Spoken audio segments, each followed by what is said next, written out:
Alors, tel que convenu, je vous offre une nouvelle capsule sur les propriétés des constituants de la phrase de base. Alors, j'ai un exemple ici. Le petit chat de ma sœur, parle de cette phrase-ci. Le petit chat de ma sœur chasse les souris à toutes les nuits. Alors, nous savons qu'il y a trois constituants. Il y en a deux qui sont obligatoires et un qui est facultatif. Alors, voici les trois constituants. Alors, le premier, le sujet. Le deuxième, alors on est dans cet ordre-là. Et le troisième, qui est le complément de phrase. Donc, pour les propriétés, nous pouvons lire que le sujet, ce n'est pas une option, il est obligatoire. Donc, on ne peut pas l'effacer. Il est fixe, donc on ne peut pas le déplacer. On peut le remplacer par un pronom et on peut aussi l'encadrer par c'est qui ou ce sont qui. Alors, si le sujet est au pluriel. Alors, regardons pour les propriétés du sujet. Alors, mon exemple est le petit chat de ma sœur. Donc, si j'enlève, je l'efface, alors ça donnerait une phrase qui commencerait par chasse les souris à toutes les nuits. Alors, ce n'est pas une phrase qui a un sens.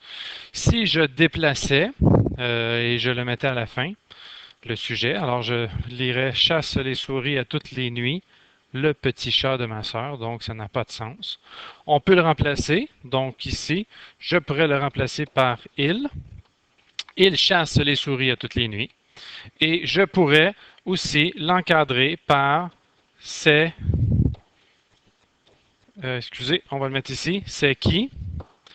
Donc, c'est le petit chat de ma sœur qui chasse les souris à toutes les nuits. Alors, comme vous venez de voir, alors c'est possible de l'encadrer. Alors, je poursuis avec le prédicat. Donc, le prédicat, on dit qu'il est obligatoire, donc impossible de l'effacer. Il est fixe, donc impossible de le déplacer. Et aussi, nous pouvons le remplacer. Tout le groupe peut être remplacé par un seul verbe. Alors, j'efface pour mes premières manipulations juste ici, là, pour ne pas trop mélanger tout le monde. Alors, je commence en l'effaçant. Alors, le petit chat de ma sœur à toutes les nuits. Aucun sens. Si je le prenais, je le mettais au début, mon prédicat. Chasse les souris, le petit chat de ma sœur à toutes les nuits. Ça n'a pas de sens. Et le petit chat de ma sœur, on pourrait le remplacer par exemple, mange à toutes les nuits. Alors, on peut faire ça. Donc, le dernier constituant, il est facultatif. Alors, étant donné qu'on dit qu'il est facultatif, donc, excusez-moi, on peut l'effacer. Alors, si je lis le petit chat de ma sœur chasse les souris, alors ma phrase, elle est compréhensible, elle a un sens. Je peux le déplacer, donc je pourrais le déplacer au début. À toutes les nuits, le petit chat de ma sœur chasse les souris.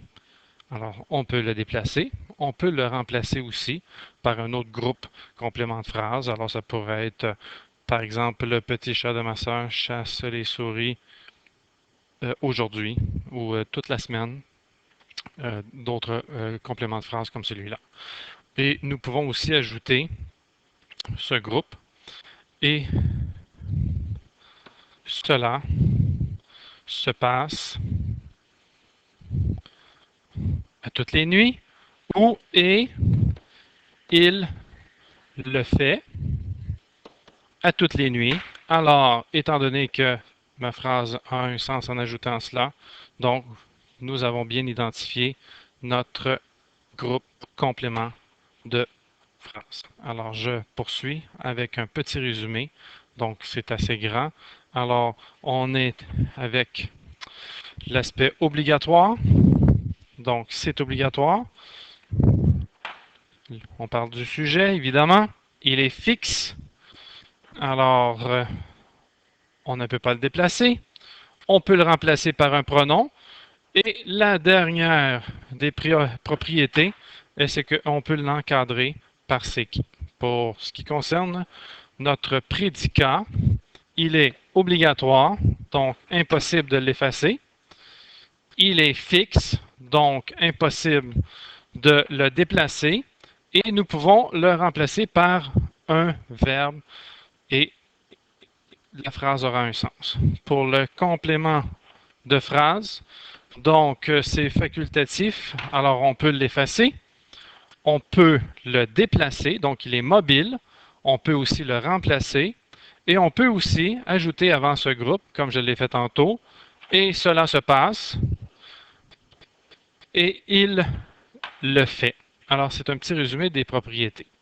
La dernière diapositive que je vais vous montrer, c'est les structures qui peuvent remplir la fonction soit de sujet, soit de prédicat.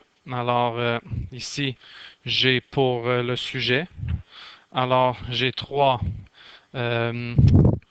excusez-moi, donc je ne voulais pas faire ça, alors je voulais vous montrer les structures.